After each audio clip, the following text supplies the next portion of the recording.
Hello and welcome to the Gamer Archives. We're back again with more Elder Scrolls. This week we're kind of doing an overview of the Merethic era. There's so much to cover that we do split it down into smaller separate episodes. But we think that a quick overview just to tie things together, and we will do these with all of the eras going forward. We didn't do it with the Dawn because it kind of... Or did we do it with the Dawn? Did we? Well, the episode we did was kind of like an overview, but because we can't go into specifics with the Dawn era, it just made sense to do like a... All in one. Yeah, so go watch that, it's awesome. The Merethic era started when the Dawn era finished. It's commonly known as the Mythic era, mainly due to the fact that so little remains from it. However, this is not correct, as it's called the Merethic era. The slight difference is due to the fact that Merethic means the era of the elves, as it's the elves that dominated throughout this period of time. It's a 2,500 year period that counts down from 2,500 to 1 at the founding of the Camoran dynasty. So it goes backwards from 2,500 Yeah. down to 1, and 1's the last year, whereas we go up Yes. in real world. So, ME 2,500, so Merethic era 2,500, is when the Adamantium Tower was constructed. It is also known as the Draenei Tower, and can be seen in a couple of the games, such as the Elder Scrolls Online.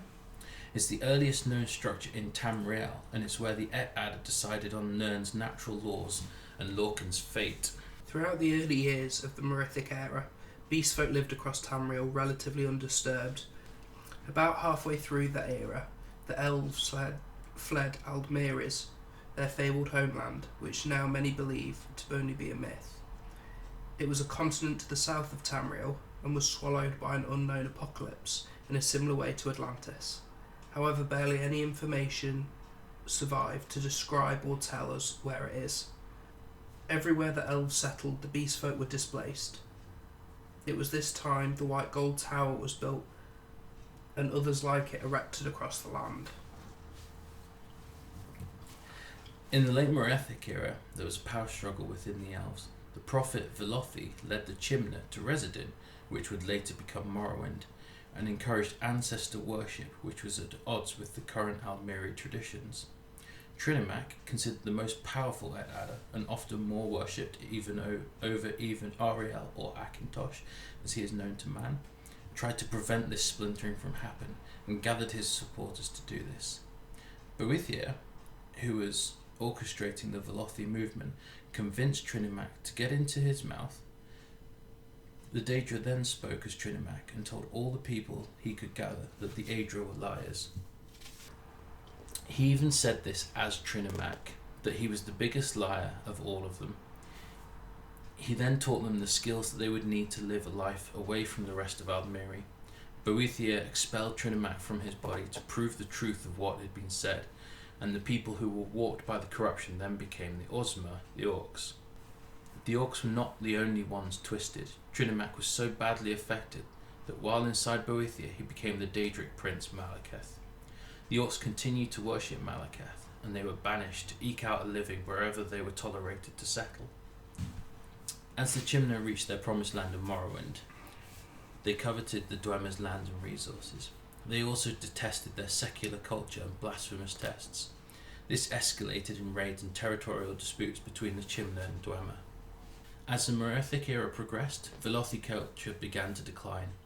The structured society devolved into tribal races that would soon make up the great houses of Morrowind and the Ashlander tribes.